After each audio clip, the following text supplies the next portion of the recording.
છોટાઉદેપુરના કવાંટ તાલુકાના તુરખેડા ગામે આજે અમે તમામ આદિવાસી સમાજના આગેવાનો હાજર રહ્યા છે। જે પરિવારની યુવાન દીકરી જે સગર્ભા હતી, પ્રસૂતિની પીડા થઈ અને અહીં રોડ રસ્તાની સુવિધા ન હોવાને કારણે, આરોગ્યની સુવિધા ન હોવાને કારણે, એમ્બ્યુલન્સની સુવિધા ન હોવાને કારણે ગામના યુવાનો એને ઝોલી કરીને લઈ જતા હતા અને રસ્તે જ્યારે એનું દુઃખદ મૃત્યુ થયું છે ત્યારે એમના પરિવાર પર આવી પડેલા દુઃખમાં એમને પ્રકૃતિ શક્તિ આપે અને એમની આત્માને શાંતિ આપે, એના માટે અમે સૌ અહીંયા એમની મુલાકાતે આવ્યા છીએ। આ ગામની નજીક વિશ્વની સૌથી ઊંચી પ્રતિમા સ્ટેચ્યુ ઓફ યુનિટી સામે દેખાય છે। આ ગામના ઘણા ઘરો નર્મદામાં વિસ્થાપિત પણ થયા છે।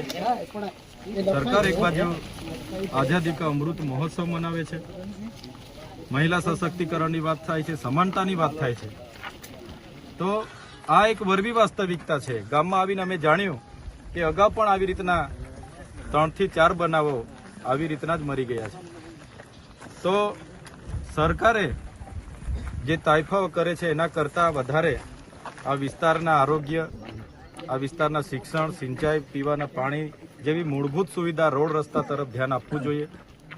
અમે ઘણા દુઃખી છે, અમે પોતે આ ઘટનાથી શરમથી અમારું માથું નમી જાય છે, છતાં આ પરિવાર પર આવી પડેલા દુઃખમાં એની નાની દીકરી જે આ 5-6 દિવસની છે એની વેદનાનું તો અમે બધા કલ્પના નથી કરી શકતા, પણ પરિવારની અમે સાથે છે।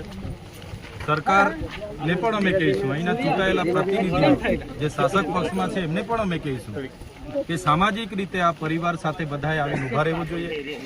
જે પણ મદદ મળે પરિવારના બાળકોને આવનાર દિવસોમાં ભણાવવાની કે તમામ પ્રકારની મદદ આવનાર દિવસોમાં સરકારમાંથી એમને મળે એ રજૂઆત પણ અમે કરીશું।